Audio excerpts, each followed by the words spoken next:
This is the Horse Radio Network. This is episode 410 of the Stable Scoop Radio Show. Please support our sponsors as they make this show possible. Our sponsors this week are horselovers.com and Dr. Rose's Remedies. Well, coming up on this week's show, we have a list for you that Helena found that should be a lot of fun. And then we also have our auditor, Denise Raymond, coming on the show. And she has a very unique Listener of the Week story, probably a one-of-a-kind. I don't know of any others. And then we have an auditor coming on the show, Claire, who's going to review the Debonair Ladies Madrid Breeches in the horselovers.com tack and habit segment for the day. All on today's show.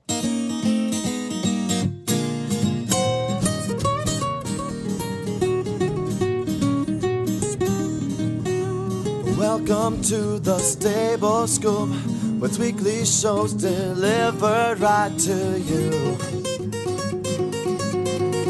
With Helena and Glenn the Geek, live from the stable, it's every week.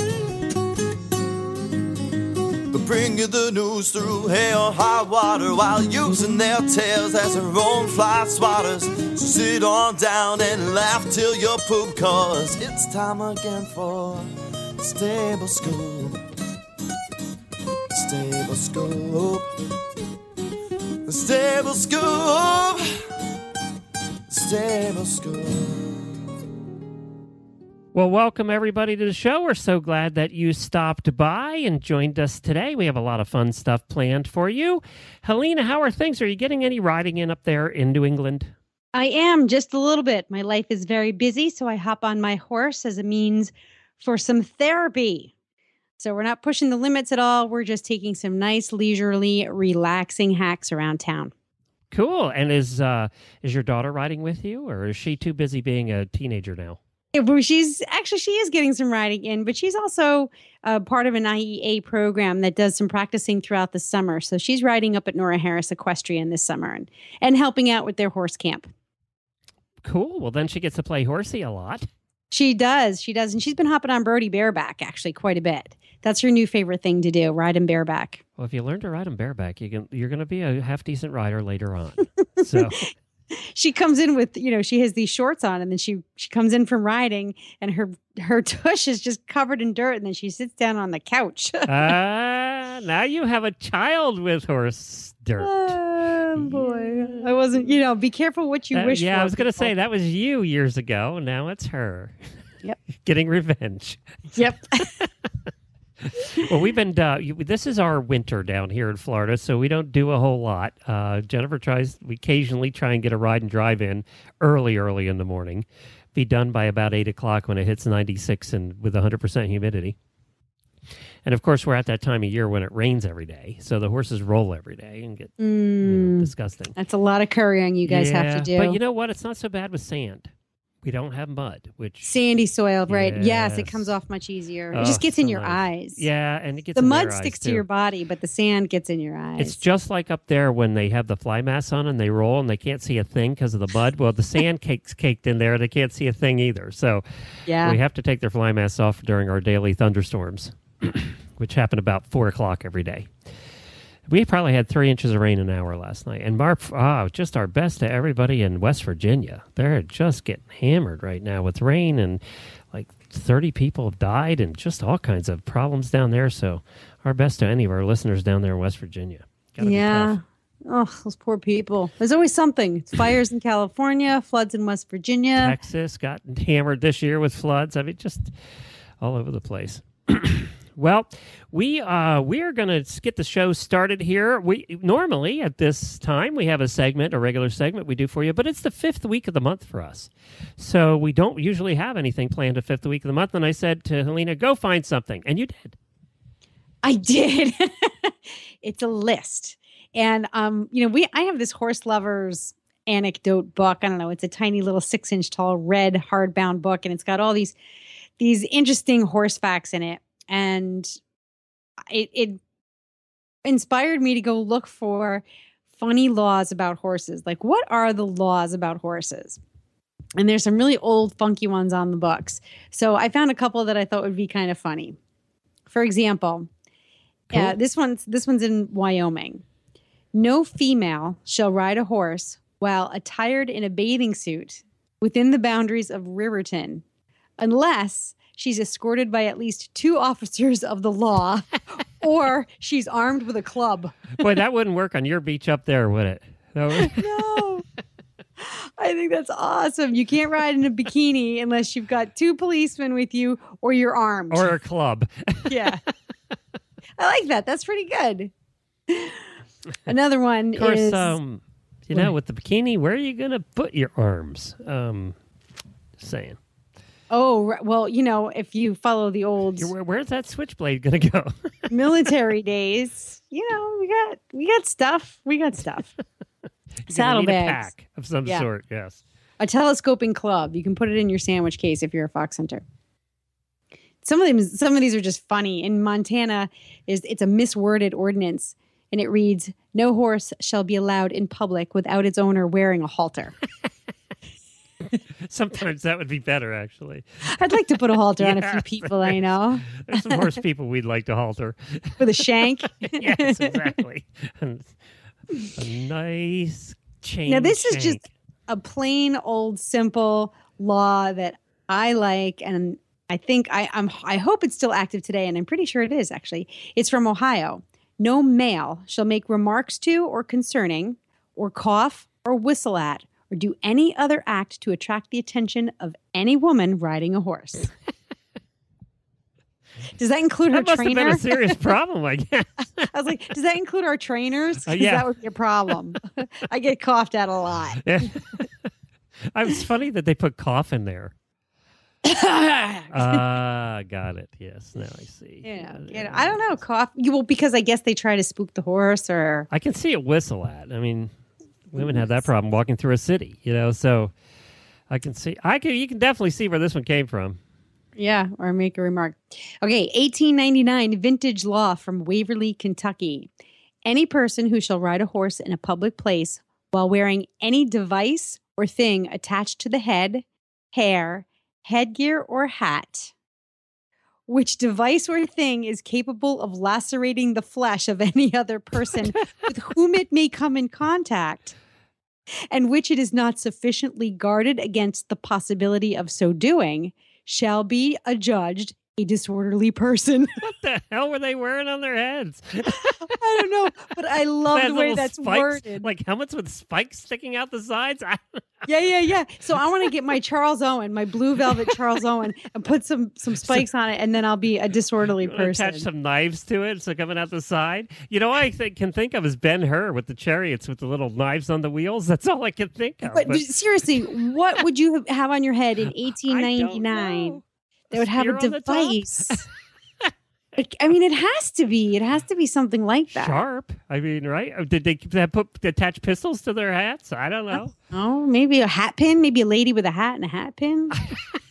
That's a bizarre. It has to be you do want to know the orientation of why that happened, don't you? You know? I do. That's funny. Let's see. This is a good one. In 1907, Cumberland County, Tennessee, it's a statute that reads, speed while on horseback on county roads will be limited to 3 miles an hour unless the rider sees a bailiff who does not appear to have had a drink in 30 days. Then the horseman will be permitted to make what he can. Now, by drink bailiffs were popular back then. Drink could mean water, you know. Yeah. Not necessarily a bar drink. I could picture it's the old Western where the sheriff's just totally drunk. That's funny.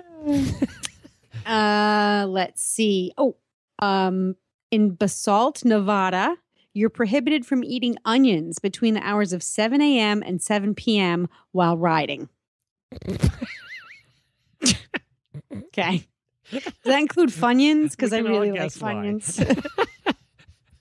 No bloomin' onions for them. Bloomin' onions in Nevada. And then this is probably the worst one of all. This one really bums me out. Ice cream lovers in Cotton Valley, Louisiana. You're not allowed to eat an ice cream cone while on horseback in public places. Oh, you ride to the ice cream place at your house. I know, I do. Well, you'd have to sit there and eat it. Because I know, I wouldn't be allowed to ride. Well, no, it says on horseback. So I could just be sitting there in the saddle eating my ice cream cone and get arrested. I wonder what the theory behind that. What, did they have people wrecking because they were eating ice cream while riding on their horses? Well, who cares if you wreck on your own horse? You're not a public threat. I mean, geez, we had a guest on this morning from Norco, California, and she's actually a bronc. She's been trying bronc riding, female trying bronc riding. Okay. And I asked her, I said, are you over 21? Yeah. And she said, yeah. I said, well, have you ridden your horse to the bar like they do in Norco? Everybody rides the bar, hitches their horse up, goes in and gets drunk, and then lets the horse take them home. And she said, of course. Designated driver. That's right. There have been quite a few of those, and that I've heard of, for not firsthand, secondhand. Okay, here's the last one, and this one's just going to make you scratch your head. Budds Creek, Maryland, has an antique law on the books which prohibits horses from sleeping in a bathtub unless the rider is also sleeping with the horse. What size bathtubs did they have back then? I don't know, but I want one. A big bathtub. I tell you, that would be a lot easier way to give my horse a bath. Yeah. Well, my horse, Scooter's not getting in no bathtub with water in it. No way. You know, if we didn't have an enclosure around our pool, we would have already tried to get Scooter in the pool. Really? Yes. I don't think it would have gone well. Not even a pond? You can't even get him to walk into a pond? Well, you know, he likes water a lot, but I don't know that he'd go into the pool. But he does like water. I mean, he likes his little streams and his. Yeah, but I'm not sure he'd go into a pool. That's a whole different thing than a stream or a pond. He wishes he'd have a pond. He'd be in there every day, splashing and carrying on and rolling, and he'd smell like a swamp rat. Swamp rat. He would smell like a swamp rat every day. Well, we're going to get to our first guest here. Denise Raymond is joining us. She's our listener of the week. She's an auditor, but she also has another distinction that is kind of unique, and I don't know that anybody else has, that we'll talk about today. And also, we want to mention horselovers.com. Head on over to Horse Lovers right now. They have some terrific closeouts going on right now over at Horse Lovers. They have some country boots from Ovation on sale for $72. They have bridles on sale for 60% off, and all kinds of things over there right now. They also still have the Horse Radio Network coupon code. Just put HRN. Actually, if you go to Horse Lovers right now, go there right now, Helena. You're going to see in the upper right-hand corner, they have a place that says hear about us on the radio or print and a little microphone, and you click on that and you can enter your coupon code up there, and then it'll show the discounts as you shop. See, that's how much we love our listeners. We made it super easy for them to save money. Page of horselovers.com. I mean, it's that simple. You just go in there and you put in your coupon code HRN. You get 10% off your next order. They have so much stuff. I mean, they probably have more stuff than any online tack shop out there. But one of the things you want to take a look at is how easy it is to find everything. The drop-down menus at the top are very thoughtfully laid out. And you know, that's hard. Helena and I both have worked in retail, and laying out the menus, there's whole committee meetings on that. On what should be in what categories and how it should be laid out, but theirs is probably the easiest I've seen. And they also have their flash sale of the day. Like right now, I'm going into the flash sale, and they have brushes, they have saddle pads in the flash sale, and those only last for one day, so you have to check them every day. They also have what's called a deal of a day, and that's where they have closeouts of the Ovation stuff up to 70% off. Ovation, another one of our terrific sponsors. They have some end of the spring closeouts too of Horse products up to 75% off. So you definitely want to keep an eye on it on a regular basis. Horselovers.com. It is the year of the listener. And now, our Stable Scoop listener of the week. Well, hi, Denise. Welcome to the Stable Scoop Show. Hi, how are you today? Good. It's so good to have you on. Now, we have to tell a story about Denise before we tell the rest of the story about Denise. Denise is one of our longtime listeners. How long have you been listening? Probably since about, I want to say 2012. Yeah, it's been 3 or 4 years, right? Yes. And you started with, did you start with Horses in the Morning or Stable Scoop? What'd you start with? It must have been Horses in the Morning. The way I heard about the show actually was I'd gotten on Twitter and I started following Templeton Thompson.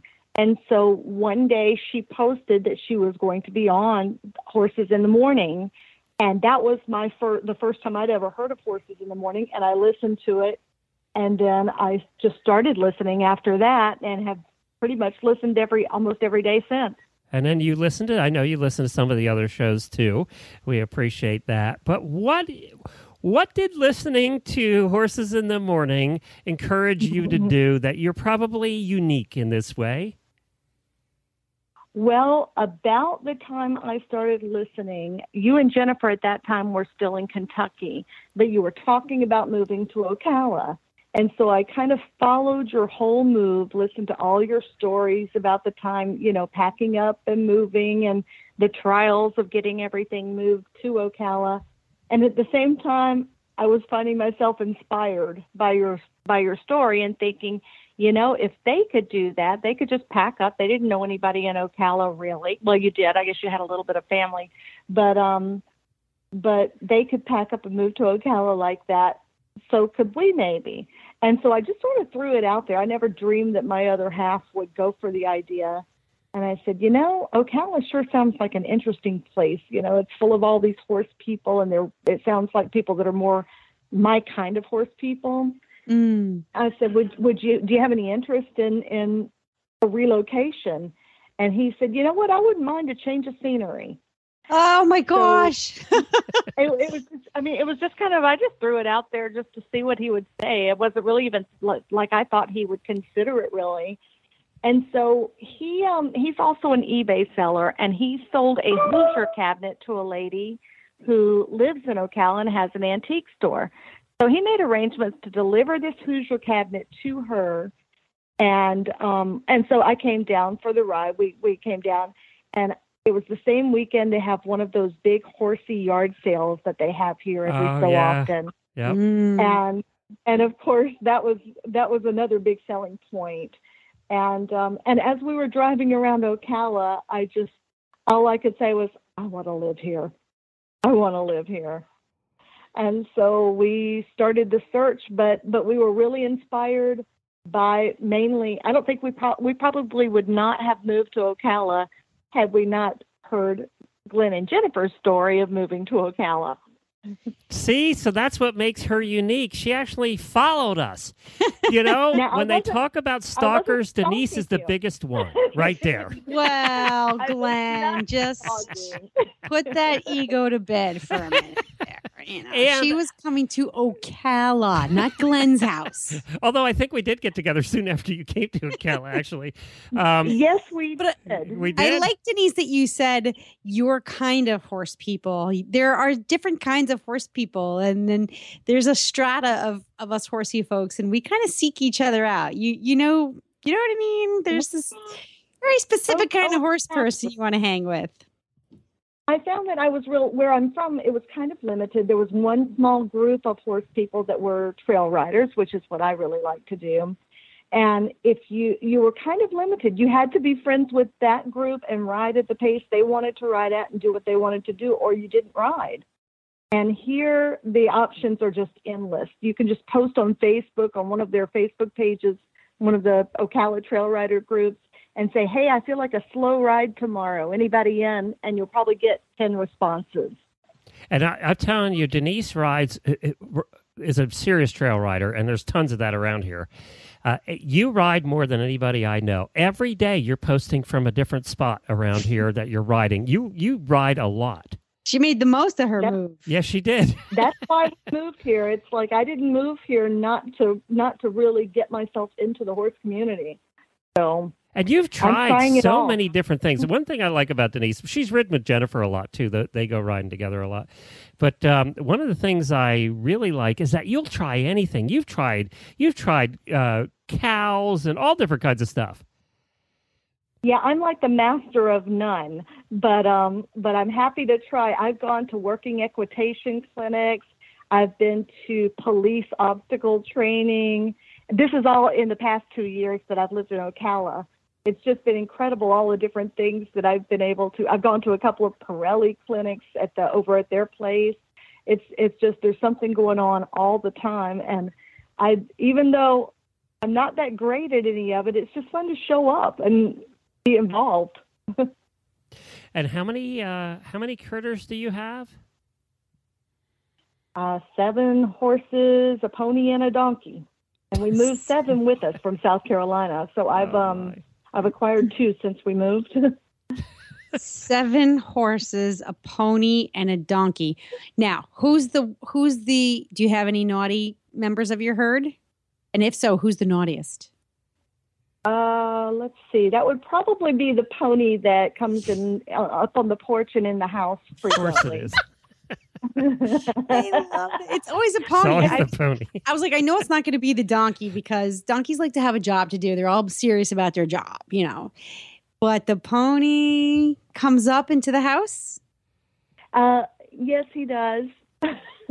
He sneaks up on the porch and he looks in the window at me, and I always ignore him. So then he'll start gradually coming into the house. We leave our back door open a lot when the weather's nice, and he just sneaks into the house, and he doesn't get very far usually. And if Bill's home, he doesn't even get onto the porch.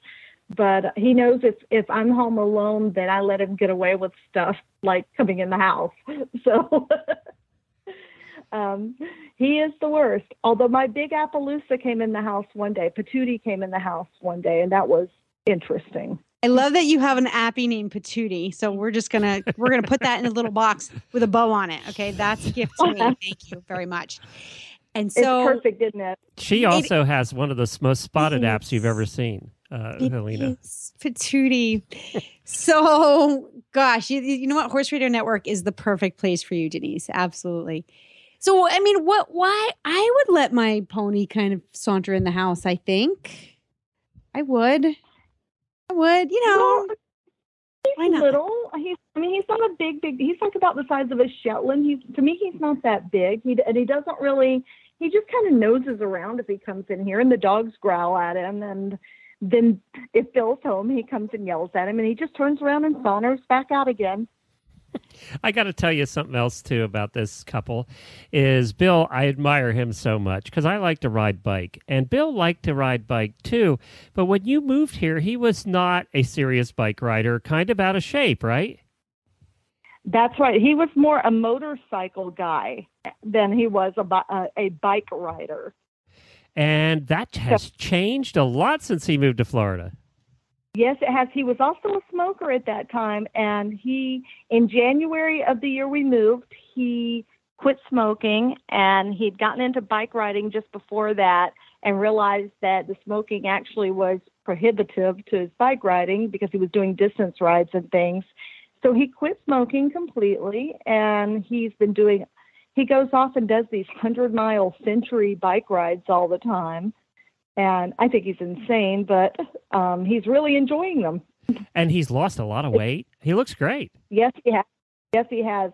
And he looks a lot better. I can say, bike riding is really, it does a lot for you as far as, physical condition. Didn't he do the ride? Here's a ride that Helena would like. Didn't he do the ride down through the Keys on the 7 Mile Bridge and all that? Oh, that sounds nice. Yeah. He did. He actually hooked up. There's a guy that runs a group that down there about every 3 months. He goes down there and he posts on Facebook that he's going, and he takes a group, anybody who wants to ride along, and they start in the top of the Keys, and it takes them. They start that day. They spend a night about halfway down, and then go all the way down to Key West the next day. And so, of course, they go over the big bridge and they do all that. And then they ride the bikes back, or some of them shuttle back. I guess it just depends on their how what drunk they want got to do. in Key West. Is that what it depends on? Well, that's the part we don't get. They generally go and spend one night in Key West and come back. And of course, we enjoy Key West a lot, so one night's not nearly enough for us. You go a lot to Key West. I'm always seeing pictures of you with drinks in your hand at Key West, actually. Yes, that's our getaway when we get away from the horses. So, if you're going to vacation without horses, that's really the best place to go. Mm. Well, Wow. I'm so glad that you guys did the move. By the way, you said you followed us during our move. We moved here almost 5 years ago. So you've been listening to the shows for a long time. Because what happened was after that, then we were trying to shop for a place to live. And, we actually bought our house sight unseen because we were that desperate to get here, and we were tired of riding back and forth looking at places. I think you had Jennifer drive by it. She did a drive-by or something, if I remember right. I met a few people on Facebook, and I had them go by, and one was even nice enough to come and take some pictures for us. But we just decided we'd looked at a lot of things, and in the price range, we were in the lower end price range. So the things we were looking at were selling really fast. Like, we'd look at them, fall in love, and they'd be gone the next day. So the next one we saw that was even remotely a possibility. Bill had also said at that point, he said, I'm tired of looking. If the next place doesn't work out, I'm giving up on this idea. So I knew I had to make a move. It had to be the next place or nothing. And so, we put the deal together and just did the whole thing pretty much over the phone and, sending emails and that kind of thing. Well, we're glad you're here, and Jennifer's certainly enjoying riding with you. I know she gets to go out occasionally, and I know that she enjoys doing that. So we appreciate that, and we also, Denise, starting today, actually, has taken on a new responsibility here with the Horse Radio Network. She's our newest virtual assistant, and she's going to be helping us book guests for some of our regular shows. That's been a job that Jennifer and I have been doing all these years, and now with all the shows we have, it's just getting too hard to do everything. So welcome aboard. Thank you. I'm really excited. I really am. I think this is going to be a great... it's so hard to get a job that is horse related, and this is like a really good fit for me. Well, if you want to be a guest on our show, just write to Denise now. Don't email me anymore. Just send it to guest at horseradionetwork.com, and Denise will handle it. She'll take care of it. And if you hear from Denise, be nice to her. That's right. Yes. Say, yes, Denise, of course I'll be a guest on the Stable Scoop Show. Absolutely. The sooner the better. There you go. Well, thanks, Denise. We appreciate that, and we're so glad you're here. But now it's time for your rapid-fire questions.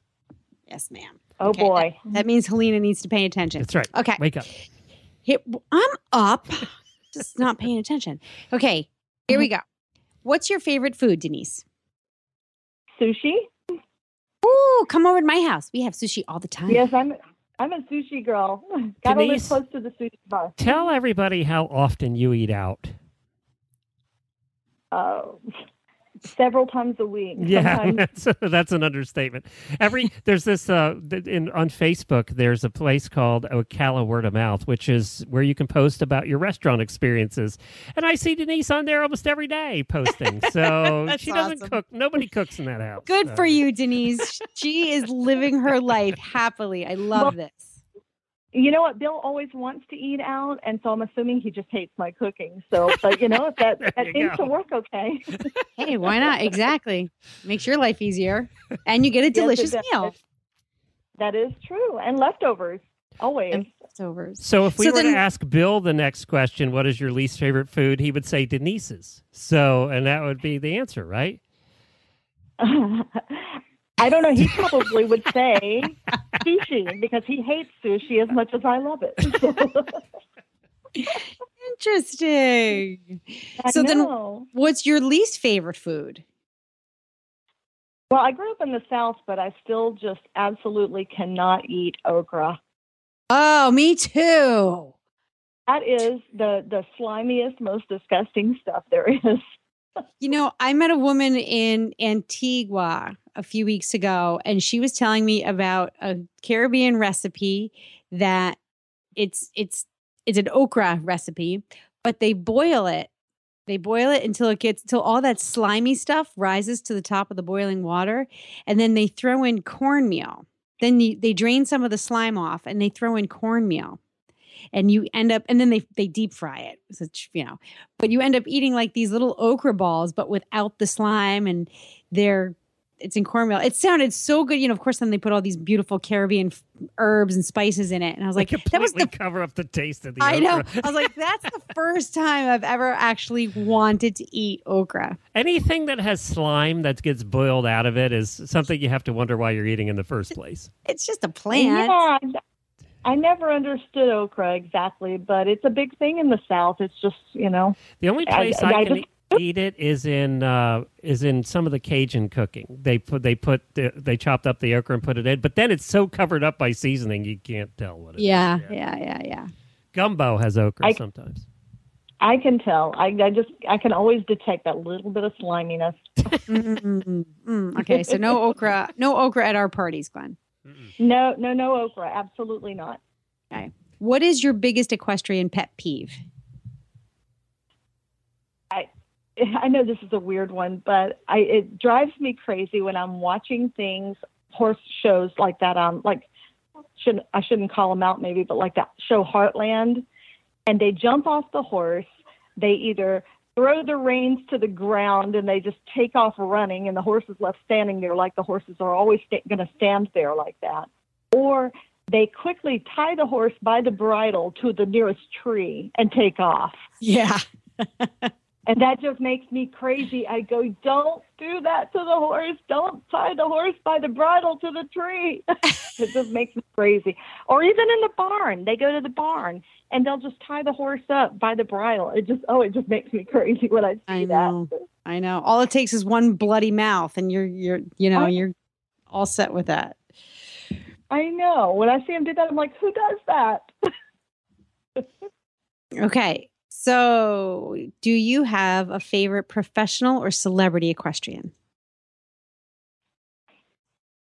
I don't really have any favorite professional or celebrity ones. My favorite, as far as I really am a big fan of a trainer who I think she works as a Pirelli trainer, but her name is Carol Coppinger. And I guess if I had to say anybody was a favorite, she would be a favorite for me. But I don't really follow anybody that much. What do you like about her? She just is a really, she conveys the message in a way that's well understood. I went to a clinic with her many, many, many years ago before she got to be much of a big deal. And I had a horse that wouldn't load, and she stayed there at the clinic after it was over for 3 hours to help me load my horse. And I think that won my love ever since, that kind of thing. That's commitment. To what she does. I get it. So if you could have a career other than being a star at the Horse Radio Network, what would you like to try? If I were not into horses, I would probably run like those snorkeling trips down in the Keys, be out on the water all the time. Because that would be my second choice, would be to always be out on the water doing something boating related but the snorkeling would be really a neat thing to run those types of trips or something. Oh my gosh. Then you need to listen to the upcoming episode of that Newport show because we talk. Oh yeah. You have to look into a charter yacht. And yeah, they're expensive. So start saving your pennies. But they go down to like the Florida Keys and stuff. And you can literally just live on one of these things. And, they have the kinds like they have the catamarans, the big cats that you can take out, right? And do the snorkeling trips. But then they have all these other little, they call them yachts, but they're really just big motorboats. They're these motor yachts. And you can just tool around them all day long, handing your guests snorkel gear and crudités. And there's a whole profession of service professionals who work on these charter yachts, and they love their jobs. To do that. That would be such a great gig, especially if you were doing it more on a private basis and not, where you could do like a more upscale type yacht experience. That would be the way to go. Oh, it does not get any more upscale than what we talked about this week. But that's what I said, the same thing. If I didn't have horses, I would drag Buck and Grace onto one of these yachts and say, I don't know, you guys need to find a job on this vessel because I'm working here. Sounds like a girl after my own heart. It would be fun. Okay. So then that leads me to another question. If you won $1 million and you had to spend it in 1 week's time, what would you do with it? Wow. And so I guess I couldn't buy anything tangible with it then, right? You could. You just have to spend it in a week. Ooh.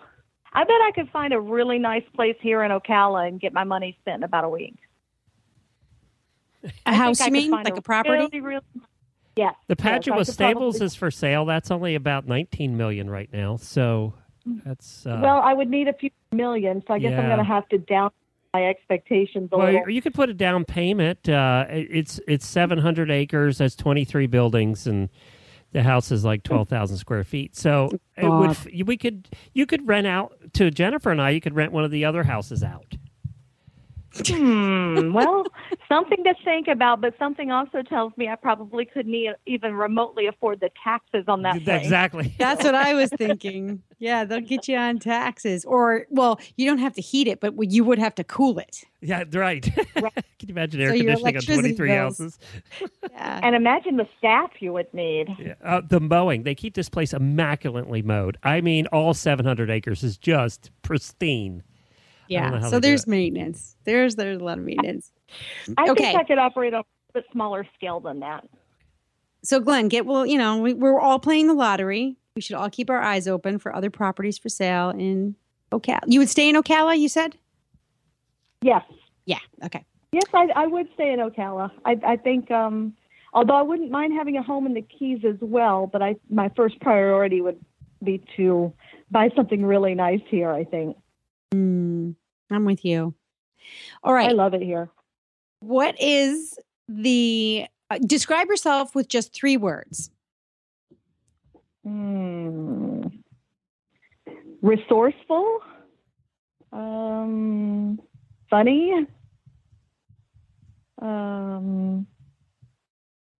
smart. Resourceful, funny, and smart. No wonder you're friends with Jen and Glenn. Why do you think we just brought her on to help out? I know, because she's resourceful, funny, and smart. That's all you have to put on your resume. Why should we give you this job? Because I'm sorry. Hey, that's pretty basic, but it works. And it's different. Apparently the rules of writing your resume are changing. So we'll just write our own rules. And that means 3 words. That's all I want to know. 3 words to describe yourself. Okay, last question. And I'm going to make this one specific. If you could ask your donkey one question, what would you ask your donkey? Well, we're having trouble doing his feet. So I guess that would be a good one. I want to know why he hates the farrier so much. And it doesn't seem that it's our specific farrier, but anybody who is wearing the farrier costume or has the farrier tools in their hands, he wants nothing to do with and will try to kill you to get away. So I'd probably ask him what that's all about. Wouldn't it be nice to know? And how we like can fix it. That breaks my heart, because that there's going to be some kind of answer that's sad, I think, because I don't know. I get the impression that his former owner, who actually really loved him, I believe, but just as a means to an end, they probably every so often kind of roped him and threw him down and just did his feet. And I believe they loved him. They just probably gave up on doing anything else, and that's how it got done. Could be, and that just kind of exacerbated the problem. Yeah. Now, he will let me lightly rasp his feet, but when he's had enough, he's had enough. Have you done natural horsemanship training with him around it? I have been working on that some. However, I'm just really finding that donkeys are so much different from horses as far as the way they relate to you. I'm a little flummoxed by him at times because he just doesn't act like a horse. Yeah. Well, you don't think about that. You think, well, he's an equine or of some sort. So The long ears are different. Ask Mary Kitzmiller. She'll tell you. Yeah. So- He is highly unimpressed by most everything that I ask him to do. And he's also not food motivated unless he feels like it. So He's kind of like a cat with hooves. he pretty much is. I would say that's very accurate. Yep. Shoot first, ask questions later. Exactly. But he's a good guy, though. He really is. I bet he is. And I bet he's very happy living with you. We love him. All right. That's a wrap for our rapid fire questions. Thank you, Denise. Okay. Well, thank you. That was fairly painless. See, it was easy. No problem at all. We don't bite We too all hard.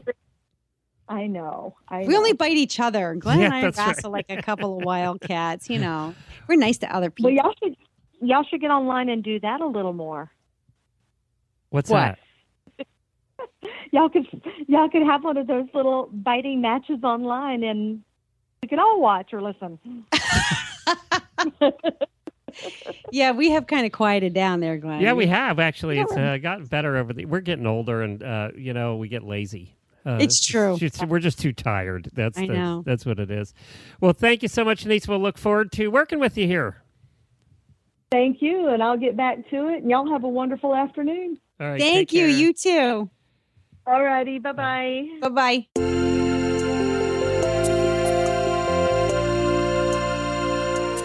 Dr. Rose's Remedies Skin Treatment Salve and Spray are 100% all-natural products.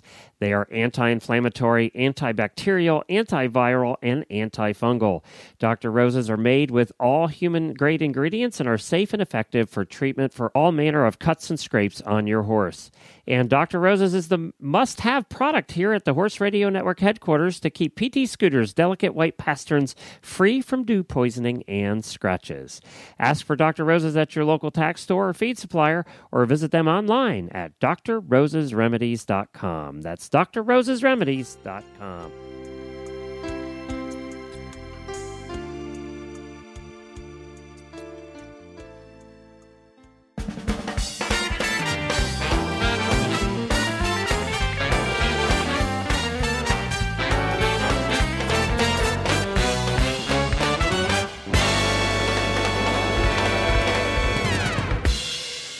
And now it's time for our Tack and Habits segment, sponsored by horselovers.com. This week's reviewer is Claire Kirsch, and she's reviewing the Debonair Ladies Madrid Breeches. Hi, Claire. Welcome to the show. Hi, Helena. So I'm a little bit of a breech fanatic. I could buy them and wear them and buy them and wear them just because I like to buy them and wear them. How much do you love or hate breeches? Well, I wasn't expecting that question. I mean, some people So I- hate them, but they have, obviously we have to wear them, and then it's just this constant struggle. And others are like, ugh, I can wear any breech anytime. Well, so most of the time, I prefer tights over breeches. I live in Georgia right now, and so it gets so hot. So I have some lightweight tights that I usually love to ride in the summer. But I also like breeches if I have to look a little bit nicer for a lesson or something. And these breeches, I was pretty impressed. They are pretty snazzy looking. Now I can't see in the picture. Do they have the angled pockets? Do they have pockets? They do. They have front pockets. They don't have any in the back, but they do have pockets in the front. They're not real big, but they're adequate enough to stick your cell phone in while you're walking around the barn, or a couple cookies. Cookies are important. Yes, they are. Cookies, some coins. Horse cookies, I meant, not human cookies. Of course. Well, that's what's the difference? We knew that. Yeah, When you're hungry, you're hungry, Claire. Come on. Don't pretend like you don't do it. Come on. So, tell us about what you liked about them. They're fancy looking. I think they have the Euro seat right now. I wasn't too sure about the Euro seat. And these are the Debonair Madrid breeches, right? Yep. Yeah. Okay. And they do have the Euro seat, which is nice because you don't have any seam at all running down the inside of the leg, which is one thing I liked about them. The fabric is really smooth and stretchy. It's kind of nice. It repels dog hair and horse hair and dirt pretty well. You can just brush them off, and they look pretty good. That's a big deal. Yes, it is. What color did you get? These are charcoal, and then they have black contrast stitching, and they have some piping down the side. Okay. You don't have a gray horse, do you? No. I have I have an Appy, and he has a lot of white on him. But I also have a completely solid chestnut. Okay. So, well, this must be Appy Day. So that's 3 people on the show today that have Appies. I like this. But I was just thinking, because my Appy is more white than chestnut, and so I have a pair of navy, and I have navy breeches and charcoal, and no matter what time of year it is, if I'm brushing and currying him, the little white hairs, they just cling to my breeches. So I'm always looking for something that's darker, because darker is slimming, and yes, I have that problem. But that doesn't look like, I don't look like a walking horse bed. Right. So you're saying that these sort of repel the hair. They're not really magnet for the hair. Yeah, the hairs seem to brush off pretty easy now. I did not ride my Appy at all when I was trying these out. I was riding my other horse, so I don't know if his white hairs would stick, but those, little chestnut hairs sure didn't stick to him that I could see. And now these have, what kind of ankles do these have? Do they have the contoured ankles? Are they real tight at the ankles? They're like a spandex material. Okay. So they're not real tight. They didn't bunch up at all while I was riding in them, and they fit under tall boots pretty well. It wasn't a horrible squeeze to get my boots zipped up. Oh, good. Well, that's important. And Helena hates that. She hates anything that's bulky or if there's a wrinkle, she doesn't like it. Oh, so. God, no. I'm the princess and the pea, which is why the Euro seams are, I like that. I can feel things on the inside of my knee that most human beings can't. It drives me nuts. So I'm always wondering what kind of seams they have. Yeah. The one thing that I did notice is the way that the seam kind of comes down the back of the leg, it sort of curves around. So, you have the seam instead of the inside, it's coming down sort of the back. But near your ankle, it curved closer to the middle of my ankle. And that did rub a little bit while I was riding. But it wasn't enough where I was like, I'm never going to wear these breeches again. I still really like them. It's not, that was just kind of my one thought. I was like, oh, I really like these. That's the one thing I would change in their design. How about the zipper and the snaps and stuff? Sometimes the companies go real cheap on the zippers. They seem to be put together pretty well. The zipper seems sturdy enough that there's nothing on these that felt flimsy or cheap. All the stitching is really nice and even. They really look like high quality breeches. In fact, another boarder at the barn, I was showing them to her, and she said, "Oh, those are Devonair." She'd always kind of equated that brand to the lower end entry level breeches, and she was pretty impressed with the way that they looked and that they were Devonair. Oh, wow. Well, that's good, because they are known for, they have been known over the years for the entry level stuff. Now, the most importantly, are you married? Yes. And did your husband comment on them, mainly from the back? Yeah, they are horse husband approved. Okay, that's what I was looking for. See, she listens to the show. She knows. We get to the most important question about a pair of breeches right there. You said yes. She took it, though. No, my one comment. I think they run a little small. I ordered a size larger than what I usually wear, and they were pretty snug. Okay. So keep that in mind when you're ordering. Yep. So that's my one warning. Also, other comment. Sometimes it just depends on the brand, how they fit, and these just seem to run a little small. Okay, well, keep that in mind when you're ordering. Now, they come in size 24 through 36, beige and brown, black and gray, charcoal and black, and navy and white. So you got your choices of colors as well. You can find them at horselovers.com. They're the Debonair Ladies Madrid, Madrid breeches. Just go to horselovers.com and search for Madrid breeches, or we'll put a link in our show notes to them as well. We certainly appreciate you doing this, Claire, and thank you so much for being an auditor and for being part of the Horse Radio Network that way, and helping support all of us, including Helena, all the hosts. You know, I've gotten a couple comments from the hosts this week, actually, about how much that share they get of the auditors' donations is going up every month. So they all said thank you, Claire. Oh, well, they're all welcome.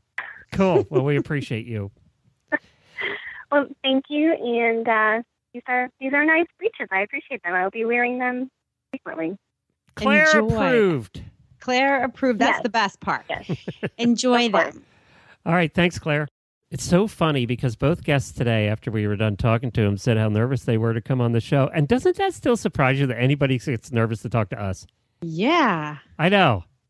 Don't Yeah. they know that nobody listens to this show? It's just us. I mean, nobody's listening. It's For the most part. we It's try and true. tell them that, but they don't believe us for some reason. Yeah. No. But you know what? I do get surprised though when people get nervous to come on the show, because it's like, if you can't do a show with Lean and I, you're never going to be on a show. We're as easy as they come. I mean, how hard? But are we to get apparently I'm along with? not, because I threw her for a loop, I poor know. thing. I didn't You mean did. to. You did. That question she had a plan of what she wanted to talk about, and you threw her for a little. And I understand that, because that happens sometimes when we do the show. It's like we have a plan. We're going to do this in the show today, and then one of us goes off to talking about something completely different. Your mind is just not wrapped around it.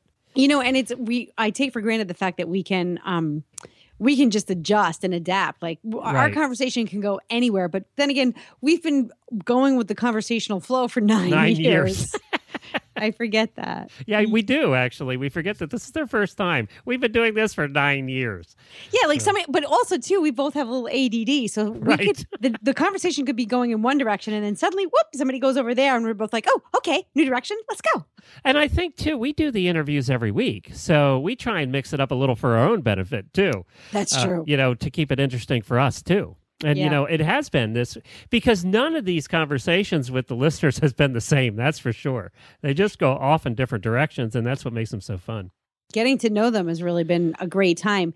There's a consistency in, you know, there's an underlying theme, and that's what connects us as horse people. So some of their answers are similar because we have this shared passion and these shared philosophies, but yet each person is so very different. It's really cool. I mean, and talk about coming from all different, you know, I've had that question at podcasting conferences before. Tell me about, they call it the avatar, your listener's avatar. Who is your listener? And I said, you know, the only thing I can say about our listeners is they're all horse people. Other than that, putting them in a box, you can't, we have such, as we're learning this Right. year, we have serious competitors to Denise, who likes to go out and trail ride in the woods in Florida. You know, it just is so different. They've all been so different. Fox hunters and English riders and Western riders, and I can't put them in a box. No, So, you can't, and it's not fair to them.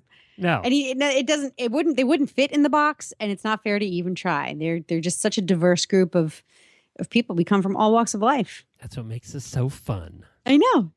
Well, now you got a show going on over there talking to all the rich people in Newport, apparently.